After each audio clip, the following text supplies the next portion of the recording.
السلام علیکم پیارے بچوں، امید کرتی ہوں آپ سب خیریت سے ہوں گے۔ آج ہم کلاس دوئم کے سبق نمبر 1 ہم کے جو باقی اشعار کی تشریحیں رہتی ہیں وہ کریں گے۔ شعر نمبر 2، آسمان پر جو چاند تارے ہیں تو نے نقش سب سنوارے ہیں، تیری قدرت کے سب نظارے ہیں۔ تشریح، اس شعر میں شاعر یہ کہہ رہا ہے کہ یہ آسمان پر جو چاند، ستارے اور زمین پر پہاڑ اور درخت پھل پھول لگا کر زمین کو خوبصورت بنایا ہے، یہ سب اللہ تعالیٰ کی نشانیاں ہیں۔ دوبارہ سے پڑھ دیتی ہوں۔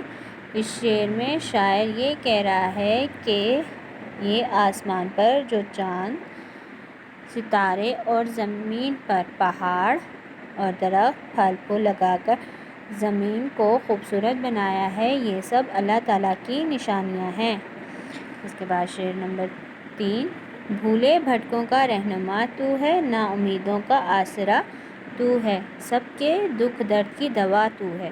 تشریح، اس شعر میں شاعر یہ کہہ رہا ہے کہ جو لوگ نیکی کا راستہ بھول جاتے ہیں ان کو نیکی کی راہ دکھاتے ہیں، ناکام لوگوں کا بھی سہارا اللہ تعالیٰ ہے۔ سب لوگ اپنے غم دکھ میں بھی اللہ تعالیٰ کو یاد کرتے ہیں اور اللہ تعالیٰ ان کی مدد کرتا ہے۔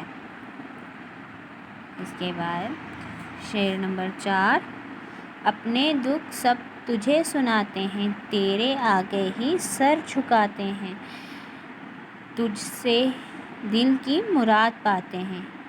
تشریح، اس شعر میں شاعر یہ کہہ رہا ہے کہ ہم سب اللہ تعالیٰ کو سجدہ کرتے ہیں، اپنے غم اور تکلیف بھی اللہ تعالیٰ کو سناتے ہیں اور اپنی دلی دعا بھی اللہ تعالیٰ سے ہی پاتے ہیں۔ پیارے بچوں، آپ سب یہ کام اپنی کاپی پہ کرو گے اور مجھے واٹس ایپ پر اس کی تصویریں سینڈ کر دو گے۔ اپنا خیال رکھیے گا۔ اللہ حافظ۔